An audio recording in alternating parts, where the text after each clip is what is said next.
I'm Cesar Millan. I'm going across the country. Please welcome Cesar Millan! With my son, Andre. To help people with their dogs. Calm down. And to meet some amazing dog heroes. Voila! And answer the call from the most desperate cases. You're our last hope.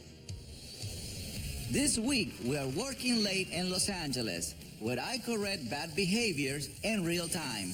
Oh, I'm going to meet Mark Ching, a fearless crusader who rescues dogs from the Asian meat market trade.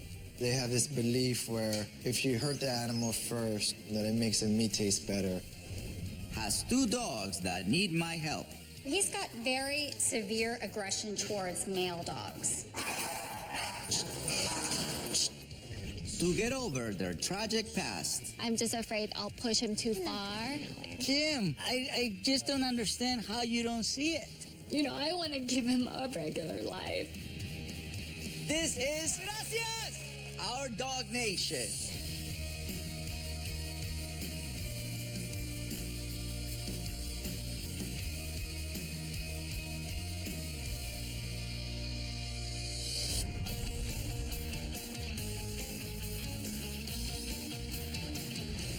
So we're back in LA. We've been across the country with Dog Nation.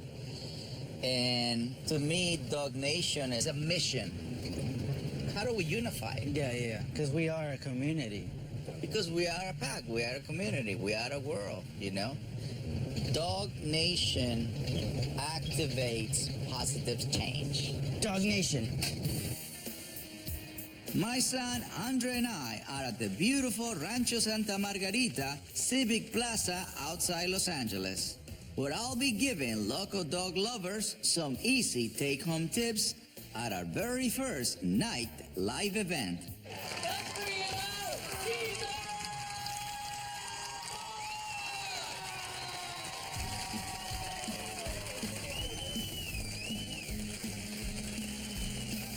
Thank you! My dad's first take-home tip. Thank you. This Afghan hound can't stay away from food, putting his owner in some uncomfortable positions. We end up having to put him outside if we're having like Thanksgiving or some big meals because it's really embarrassing. We don't want to exclude him, but then on the other hand, we don't want to chase away our family. Yeah, also. right. You want him to be in the family portraits. Exactly. Same here, both of them.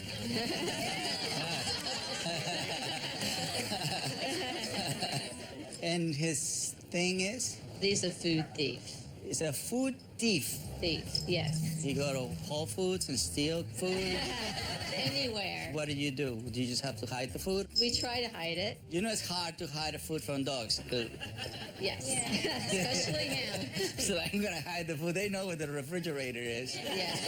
It's right there. Open that door, please, human. Open it. All right, so let's bring some food and see how you react to it. There you go. And the presence of... So what would you do just to tell him not to touch it? I try to leave it. The word leave it? Leave it and then take it when it's okay. Uh-huh.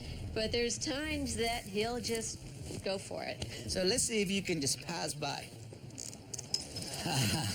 So here is the communication is physical. So the human is moving the brain away from it. The brain is not moving from its own.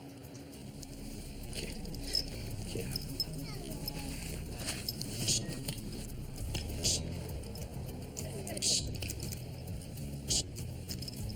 He have to walk away from. Otherwise, if you pull him away, then you require that way of communication every single time. So my intention is you can be in front of food and walk away from food. And then right now, I'm just waiting for him to make the volunteer reaction of moving away.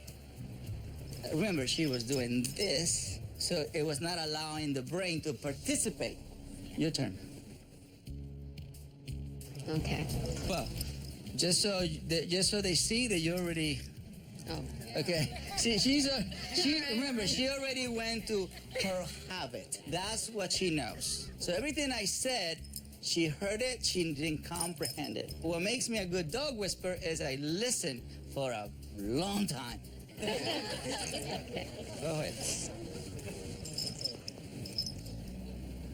More proactive, relax. So if you stay like, no, as you come in, calm, confident. It's a power pose, not tense pose. There we go. Beautiful. This is good. This is on his own. Yeah. Nice. That's very good. This is really good. There you go. Perfect. No, there you go. Yeah. Surrendering. Good. Good. Yes, much better. Thank you. That's right. Still to come, how to handle a dog who goes after anything on wheels. Oh. Being back in Los Angeles lets me work with problem dogs at my dog psychology center. Today, I'm going to meet with Kim and her three-legged shepherd mix, Luke, whose sad history has created some serious behavior problems. Kim, Hi. nice to meet you. Good to meet you. Pleasure. Come here, baby. He's probably going to be kind of shy. Welcome to the Dog Psychology Center. Thank you. I'm Kim Siri. My dog, Luke, he's a 1-year-old Australian Shepherd mix. I adopted Luke from an organization called Animal Hope and Wellness Foundation. It's a rescue organization here in Southern California. They rescue dogs from the Asian dog meat market. So Lukey is actually from Cambodia. Luke was tortured. He had been hung and he had been beaten. And they used a machete to cut off his paw. The veterinary clinic that he was brought to here thought that it was best to just do a full amputation. So he's learning to get around on 3 legs, but he has a ways to go. Luke's main issue right now is he doesn't always trust humans, as you can expect. He's fearful of people, and when people approach him, he gets aggressive and barks and growls at them and tries to bite them. Hey, buddy. And so I want him to know that he can trust humans now. I want him to feel safe. My highest hope for Luke, I just want him to be like all the other dogs that you see around here, that like he doesn't remember what he has gone through in the past, that he can just roll around, be loved and petted and played with and go to the dog park, say hi to people. And I just, I want to give him a regular life. Please, come in. I devoted my life to dogs, so I know that Kim's heart is in the right place. But before we can teach Luke to control his aggression, he has to learn to take direction. For that to happen, Kim needs to take command, starting with the leash. Can you guide him with the leash, or you just go with whatever he goes? I'll try to tug him, but he doesn't get up, so I feel like I'm like dragging him on the ground by his neck, which feels awful to me, so I just don't do it. Right. So typically, I end up just picking him up. In a way, I guess I make a lot of excuses for Luke. Luke is so different in the past that he's gone through. I'm not exactly sure what to do. And so I'm timid and I'm anxious and I'm nervous because I don't want to do the wrong thing and like hurt him. I don't know if I should treat him like a regular dog. I'm just afraid that like I'll push him too far.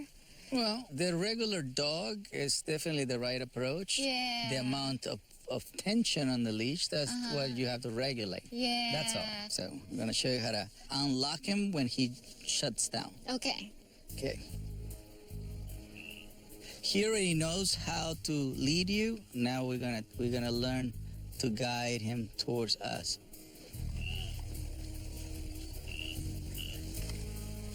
Yeah. Yeah, that's what he usually does. Come on, let's go. Go this way. That's exactly. That's why I don't do it, because I don't want to hurt him. I don't know the right we just way. have to put just enough just to move him. We're gonna find a way where he can get up. And that doesn't hurt him? No.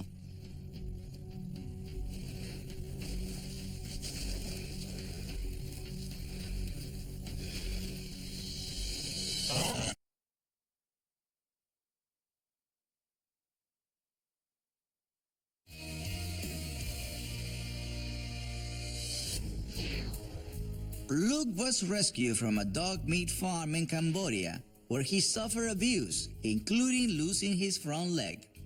But he can still walk, and I'm determined to show his owner, Kim, how to guide him on a leash even when he refuses to move. And that doesn't hurt him? No. Come on, let's go. Let's go. There you go. There. That's it. And so we just unlock him.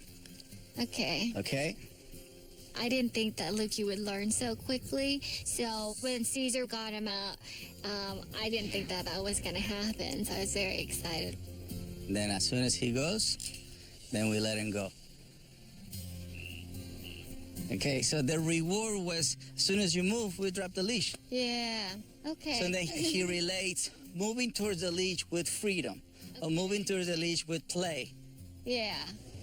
Later, it's Kim's turn to take control of the leash, but you worry a little too much. You're making your mama crazy. Back at my dad's live event, Remember, dogs don't think, they react.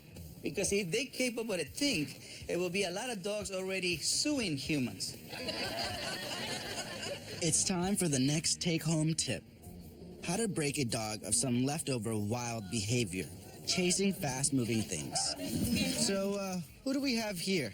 This is Bowie. He goes nuts when bicycles ride by him. Like wheels and stuff? Wheels, bicycles, skateboards. He just launches right at them.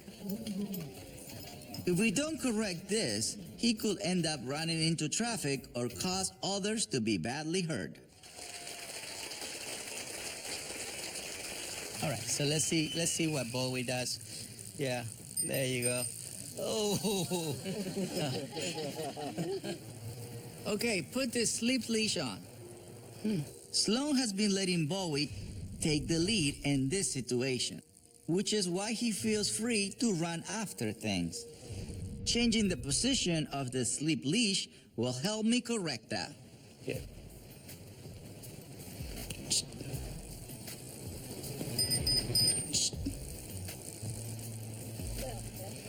Right? Yeah. If you want to change the behavior, you just ask the dog to go into a follower state. Your turn.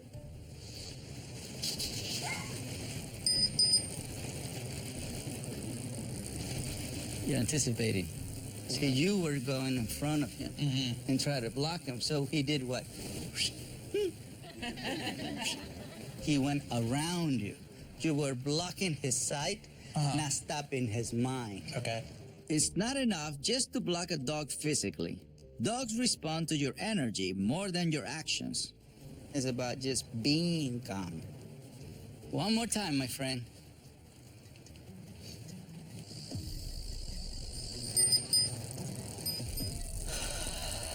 Yes, he's in front, so that way he experienced it that way. Yeah.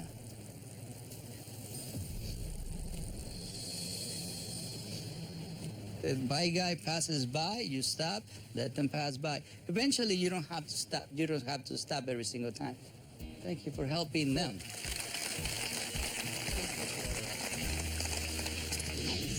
Coming up, one dog confronts his arch enemy.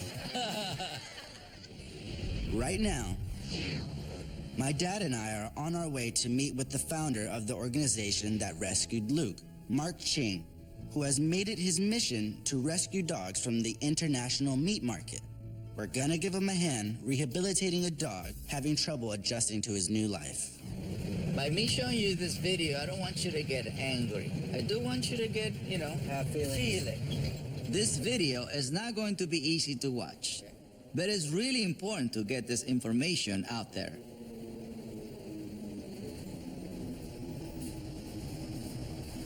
My name is Mark Ching. I'm the founder of the Animal Hope and Wellness Foundation. We're most known for the dog meat trade and our work in Asia. We started because I started seeing these pictures on social media about dog meat festival called Yulin. And I'd see these pictures of torturing the dogs or hanging them or like beating them up. They have this belief where if you hurt the animal first or if you beat up the dogs, then it makes the meat taste better. And I seriously, I couldn't believe it. I've taken these pretty intense trips to Asia. I've taken 9 of them so far. I go undercover into dog meat slaughterhouses as a dog meat buyer. At first, it was just about single rescue. Now, we have a purpose, and our purpose is to take as much documentation as possible to show the government, hey, this is what they're doing. This is why you have to stop it. I've been beat up. I've been hospitalized. It's not that so much, though, that's hard for me. It's really the emotional strain that it puts on you as a person.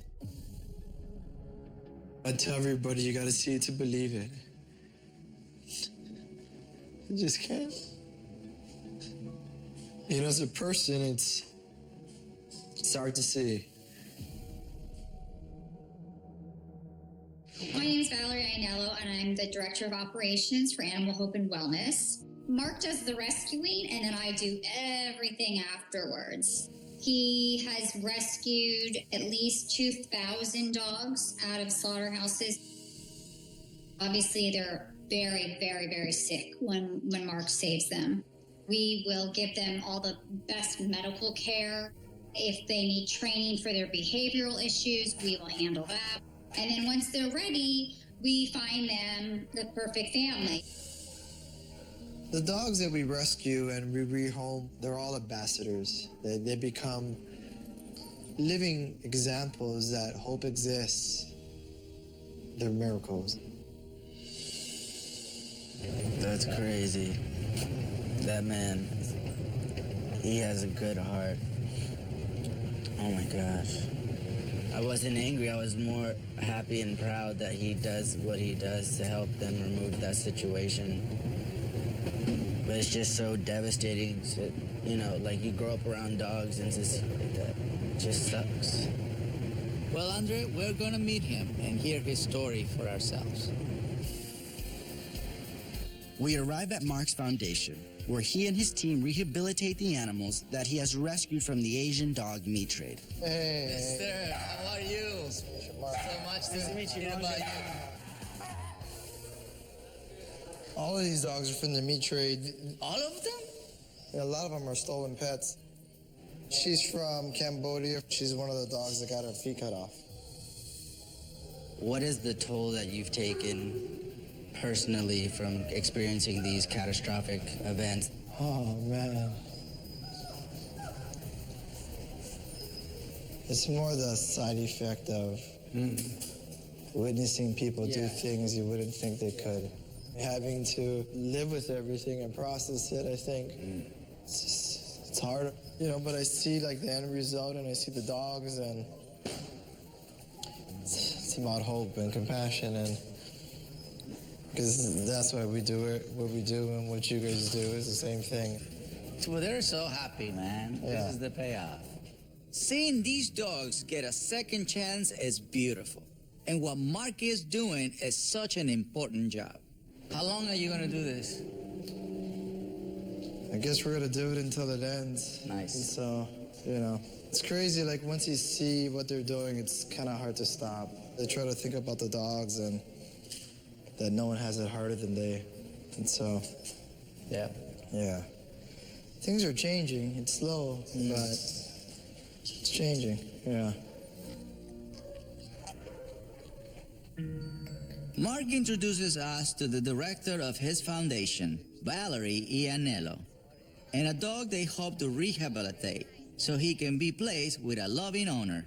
Who's this guy? So this is Brutus, and Mark rescued him from the South Korean slaughterhouse. He's got very severe aggression towards male dogs. Not females. We have him out with the females, totally fine. Male dogs walk by, and it's like a death match. Even behind this thing? Yes. Yes. It's normal to feel challenged by your own gender. That's just Mother Nature at his primal self. Okay, so I'm gonna bring in a dog. I'm gonna show you. He's gonna walk by, and you'll just have to see what happens. Okay. All right, come on, Jacko.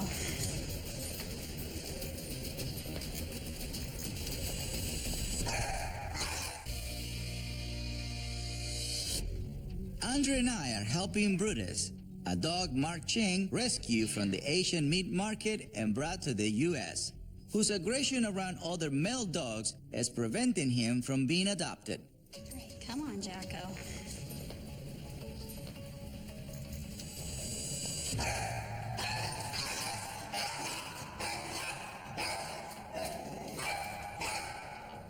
Yep. Miss Valerie wasn't kidding. Brutus is extremely territorial, which is not unusual for dogs kept in kennels. Todd, grab him. Yeah, so I can explain. In his case, this is his activity. I must protect my space. So I need some type of guidance. Okay. So here, when you enter, especially with a brain like him, I'm entering a little bit more assertive, but I'm coming in that way because his energy is high. So this is good. I want you to see the body language, that leg up. That's really good. What does that mean? It's waiting. Okay. Okay, so versus this, I know what I want. Remember, earlier, the whole body was forward. Now he's thinking about what to do next. This is good. Okay, now we present him. Let's bring the little dog. We're not gonna let him escalate. This is blocking his brain. Right there. That's as far as he can go. So instead of focusing on the dog, now focus on the human. Hey. So now the attention is here. Now when they do that, then you can reward that state. All right, let's do the passing by. Oh, gosh. Now the Brutus is calm in the kennel. It's time to have him be face to face with the other dog. Okay, so Andre, no thinking, we're just gonna pass by, dog's right next to it. No tension on the leash. Hey. This is the first pass. Normal, typical. Okay, you see, you can measure the difference as you go. There you go. Second time for him. Good job. Okay, my friend.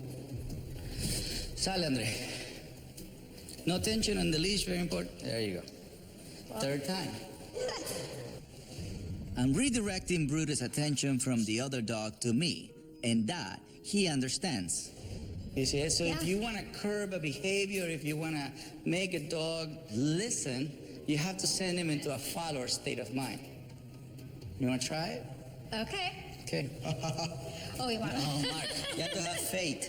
Valerie and Mark rescue lots of dogs from the Asian meat markets. So it's important that they're able to rehabilitate these troubled dogs so they can find a new home. All right, let's do it.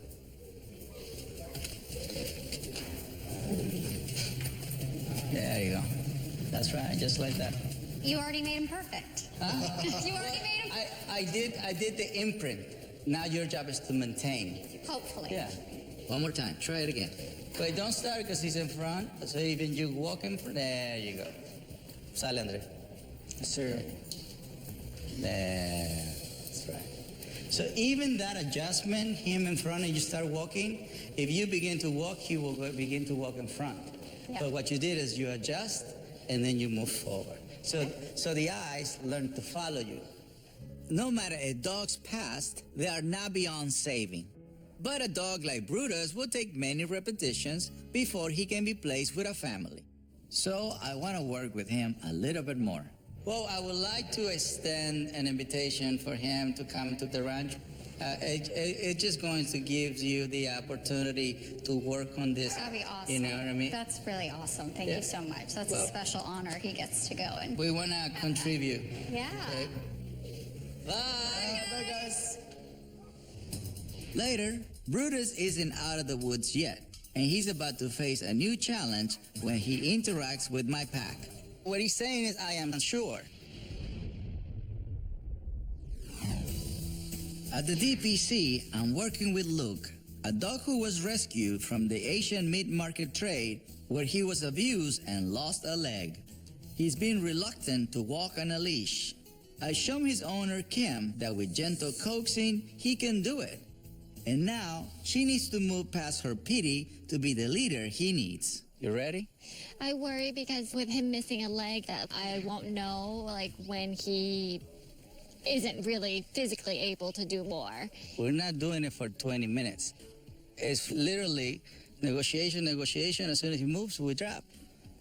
But you keep worrying, so. Yeah. It's very kind of you worrying, but you worry a little too much. I know, I worry a lot. You're making your mama crazy. Well, it's vice versa. You making him crazy. He already went through a lot over there. I know. Forget about the past. You don't bring him here to feel a victim. Yeah. He was a victim. Like many rescue dog owners, Kim is afraid and overprotective. But in order for Luke to progress, she needs to stop focusing on his limitations and instead encourage him towards what he can do. Okay. Come on. Come on. Oh, Now go on the front. You're learning that if you go in the back, it doesn't work for him. This is him right here, right? So if you go in the back, it's like, oh, Yeah. I can't. So you move, and that's when you Oh, get in right. the momentum where he can do this. yeah. Now the position, now you gotta go around. There you go, see? Now you wait. And then as soon as he moves, Okay, come on, there you go. come on. Okay, keep going. And then drop the leash. Oh, there you go. good job. There Oh, you go. good puppy. All right, good There puppy. Good puppy. Oh, You saw it? How much pressure do you put? not much. That's right. Getting Luke to stand up is an important first step. But if Kim wants him to have a normal life, she'll have to learn how to lead him on a walk.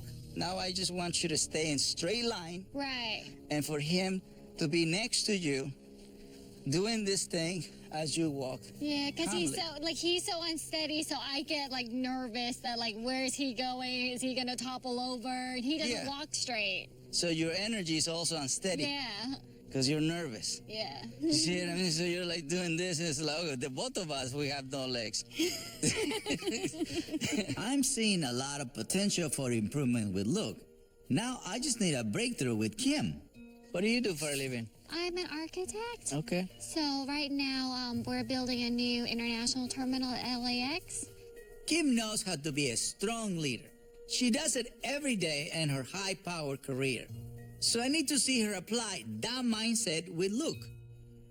Just a straight line. Just give me one straight line. Okay. Okay, let's go. Nice. You can switch it. There you go. All right, good puppy. Give him a little more. puppy. Ah, beautiful. All right, let's go. Good job. Drop it. Good Hey, that's it. job. Very job. good. The breakthrough moment for us was when we were able to just walk in a straight line without me having to really drag him along. Good job. Open that door. Take the leash off. You're gonna give him the other side of the dog park. That's his reward. Haha. There you go. Let's go. Let's all go. Go, let's go. Come on, Lukey. I think the biggest thing I learned today is that so much of Luke's abilities and inabilities are due to me. He can go a lot longer than I think he can. Yeah. I'm really excited to see what tomorrow brings with Luke because I feel like in one day we've made so much progress with Cesar. So see you tomorrow. Yeah. Good. This is good start. Yeah. To help Luke, we need to understand Kim.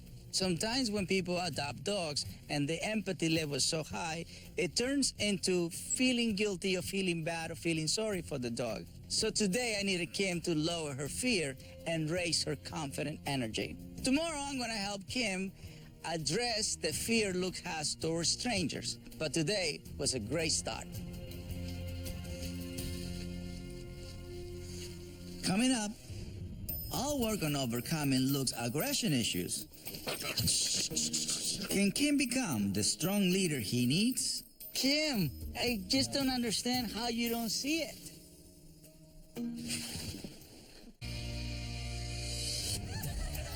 We have people who believe that if you spay or neuter the dog, something emotionally will change and the dog will become fat. You know, I know a lot of people that are overweight, they're not spayed or neutered. At the live show, it's time for my dad's next quick fix.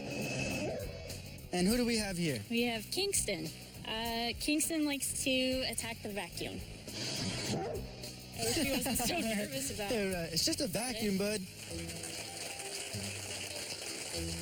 Hi, how are you? Good, how are you? What's your name? Janine. Janine, and This is Kingston.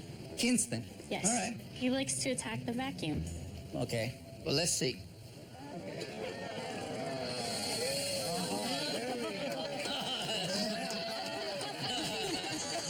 Look how excited you guys had. Oh, yeah, he's gonna kill the vacuum. That's so amazing. Oh, my God, you people are horrible. Okay, Todd, go ahead. Yeah.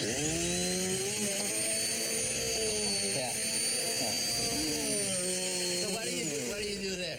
We kind of like shoo him away, but it gets kind of annoying because he gets more and more worked up and more Yeah, of course, frustrated. of course, But yeah. I don't want him to be scared of it. I mean, it's just a vacuum. Yeah. You don't want him to go fight or flight. No, exactly. Okay.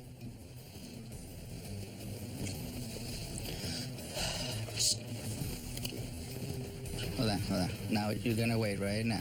So right now the touch is just to interrupt. So it's like when you tap somebody on the shoulder, it triggers that reaction. Kingston fixated on the vacuum the minute he saw it. So the first thing I'm going to do is divert his attention so he goes into a calmer state.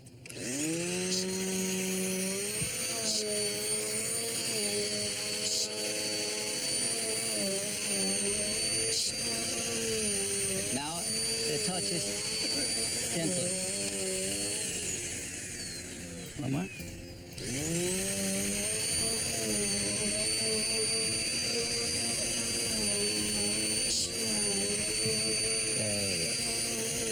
More relaxed.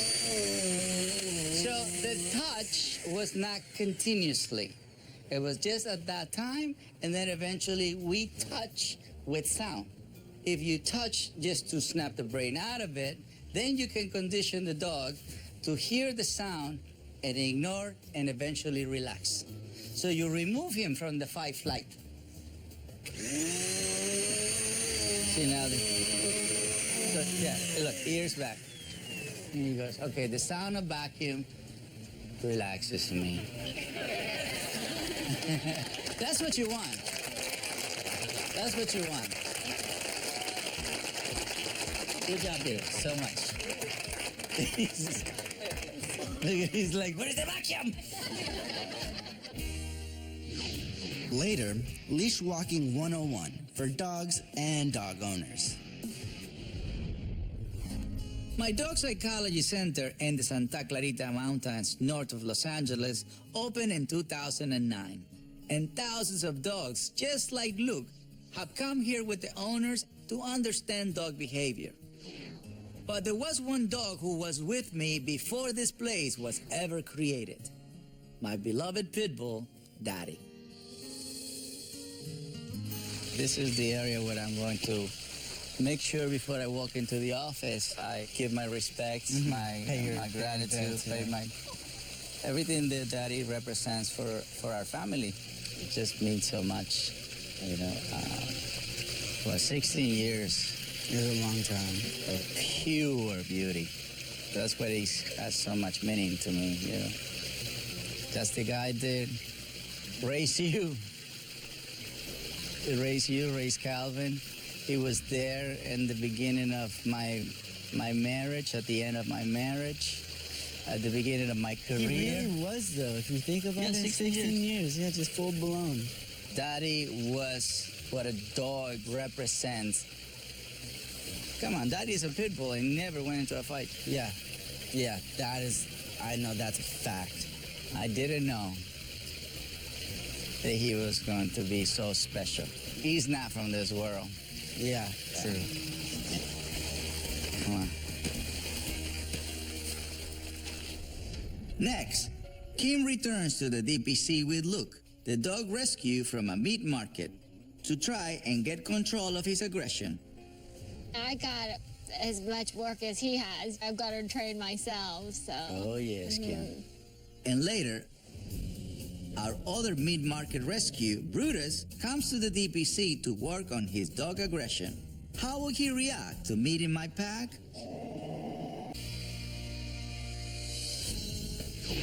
I've invited Valerie and her meat market rescue pup, Brutus, to my dog psychology center in Los Angeles.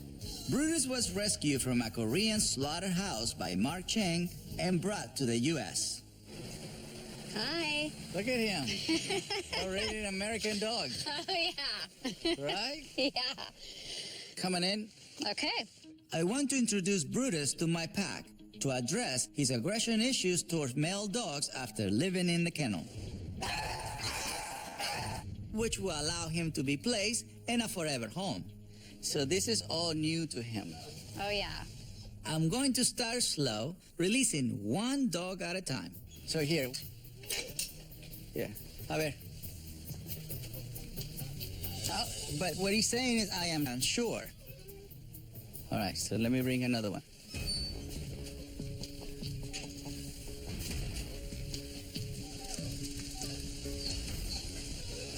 Curious, but look at the distance. Uh-huh.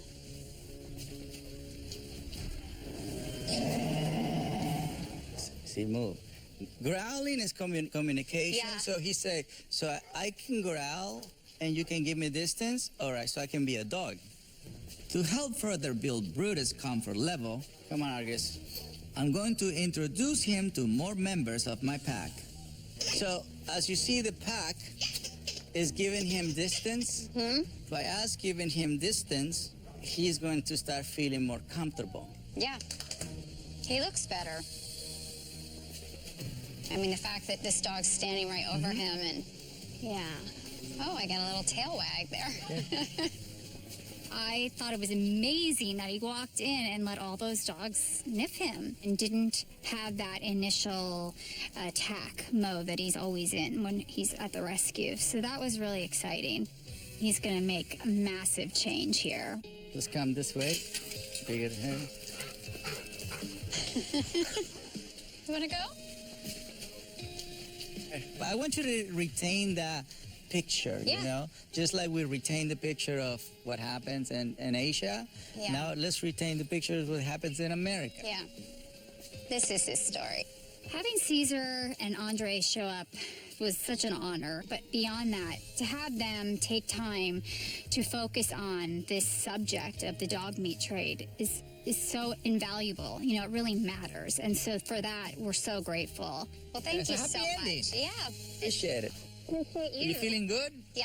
Thank you. This is a perfect example how rescuers have the biggest heart in the world. They make sure the dog emotionally feels better, feels loved. At the same time, they also do a great job of making sure the dog heals physically. But often, they forget about the mind.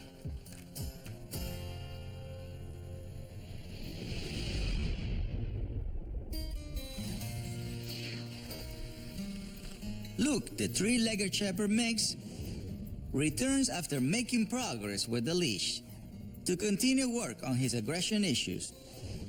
Kim adopted Luke after he was rescued from a Cambodian dog meat farm where he was tortured and lost his leg. But in order to help Luke, Kim must learn not to view him as a victim. There is going to be people who you want him to relay very well, for him to learn to trust. We're gonna do the steps of how to help him feel more curious about it, so he can actually welcome the ritual of being touched. Yeah, that would be novel. Do you understand? Yeah. Yeah. The first thing Kim needs to do is keep her own emotion about Luke's past under control. Then she can move forward and get Luke into a relaxed mindset. Oh. Shh. What I need from you is just to put him on the side. That's it. With his head down or just With on his the head side? down. Okay. Okay? So what you're saying is, trust me, he's not going to hurt you. Okay. If you open your fingers like this in the rear, then you touch muscle. But if you press like this, you create resistance. Okay. See? Yeah. There you go. Uh-huh. Nice. Now you can pull the feet in the bottom. Hold it back. Hold it back. Mm-hmm. Okay. Hold it back. Okay. I feel like I'm just tackling him. Yep, you're learning, so. Does he still continue to trust me even though I'm the one who's forcing him on the ground? Look, take the leash off. And walk away. Walk away. He's going. If he wouldn't trust you, he wouldn't follow you, okay? Oh, okay. Yeah. Good puppy. I'm not going anywhere. Yeah. Kim, I just don't understand how you don't see it. Yeah, I guess it's because, like, I feel like when I'm making him do something he doesn't want to do, it's, But did you dislike your parents? No. But they make you do things that you don't want to do sometimes. Right. Just when people had hurt him in the past, right? Because they physically probably dragged him around. It's common for the owner of a rescue dog to make their dog's past trauma their own trauma. But that doesn't help a dog. I mean, I got as much work as he has, you know? Like, I've got to train myself, so... Oh, yes, Kim. Oh, yes. All right. May I do it? Yes. So here. Rear.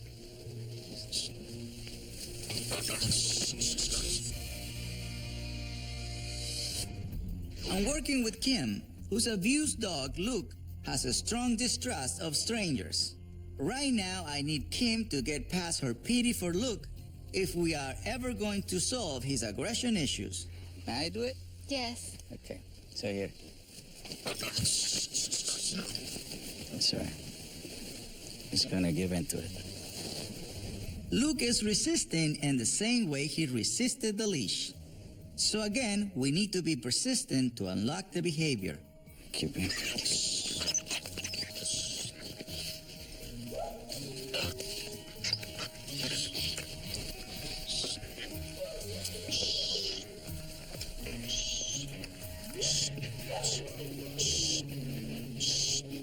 No. There you go, right there. This is where we want him to go. It's important for Kim to follow through on this step. Getting Luke's body into a relaxed position will actually calm his mind too. Until she can get him into that state, he will continue to be triggered by strangers. Yeah, but not on top of him. Just it's almost like just to get him in that position. Come on, you. Hey. Good puppy. All the way. Okay. All the way. He's good. There you go. Just stay firm to it. Okay. Oh, good puppy. Good puppy. I was afraid that I was hurting Luke, whether it was physically or like mentally by forcing him to the ground. But when Luke finally succumbed and he was relaxed and seemed completely fine, then it made me realize, okay, I'm not hurting him. He's still okay. So that was a breakthrough. He wrestled a little bit like an alligator, right? we let him go through it, and then at one point, well, that doesn't work. So what works? This works. Yeah. All right. So then they realized, well, I don't have to fight. I can just relax. Kim has gotten Luke into a calm state. Now I'm going to show her how to keep him that way when strangers approach. Okay, Mercer. This is really good. So here's another guy. He sees another guy coming in. He's going to do the same thing. Okay, you're okay. All right, baby. There you go. Oh, good puppy. Here, Mercer. Food is a good tool to build trust, so Kim can use it when Luke meets new people. See how we're doing it? Now we bring in the food factor. You wanted to give food, you want him to take it from him. Because it builds curiosity, excitement, and trust. So you have to teach people how to approach him. Yeah. And you are guiding, leading, making sure that he stays understanding that nothing bad is going to happen. Right. I think the biggest thing that I learned today is that I have a lot of say-so in who approaches Luke, how they approach Luke, and also how to help them approach Luke so that Luke can accept it better. So for me, I feel like Cesar trained me more than he really trained Luke.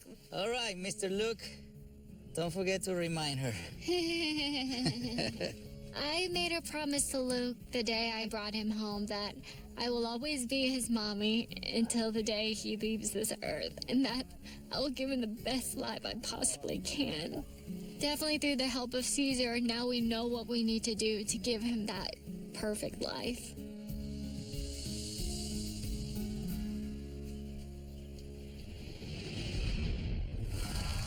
At my dad's live event, it's time for our last take-home tip. Cesar, thanks so much for everything you do for the dogs. Me and my dogs love watching the show. We learn a lot every time.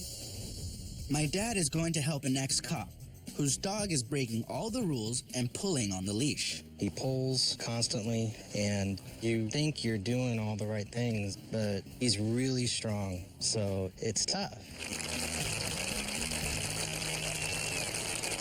Right there, yeah. So, you have a specific reason why you want him to walk a little bit more relaxed. A couple years ago, I was involved in a motorcycle accident. I have half of this leg and a broken back right now, and I really wanted to get a dog for therapy, and he's got a great spirit, very sweet, but he's been lunging, very aggressive, and you don't see it coming. You know, he's just very calm, and then all of a sudden just lunges. Quiet, not calm. That's quiet. Yeah. All right, so first thing is really, you have to learn how to exercise a dog to follow you. Especially your situation, having, you know, the body healing. You don't want a dog to pull you.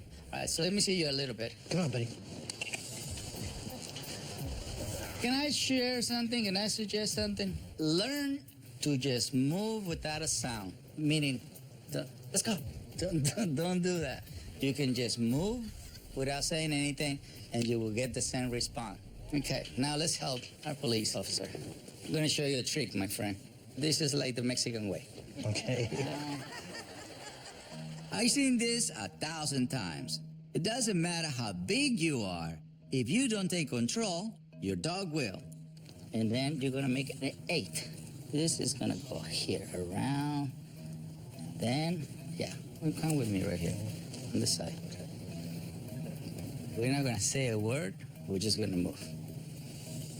And then we're gonna invite him to switch. So it will be easier for him to walk him. So that way, when people passes by, his mind is in a calm state. Right now, you holding the leash like this, so you pretty much are keeping him in guard.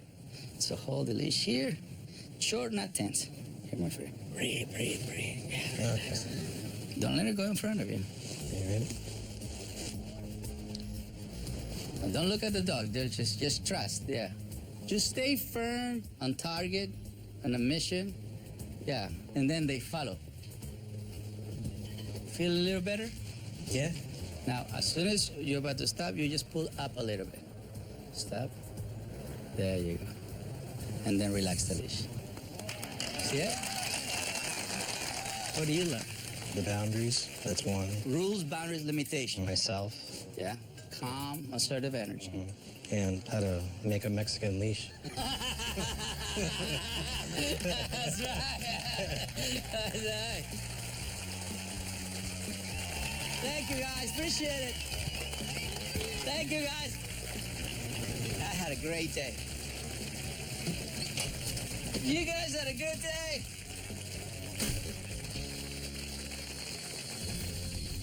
A short time after Andre and I worked with Mark Cheng, the activist trying to stop the dog meat trade in Asia, he reached a historic agreement with a large dog meat market in South Korea to close their slaughterhouses.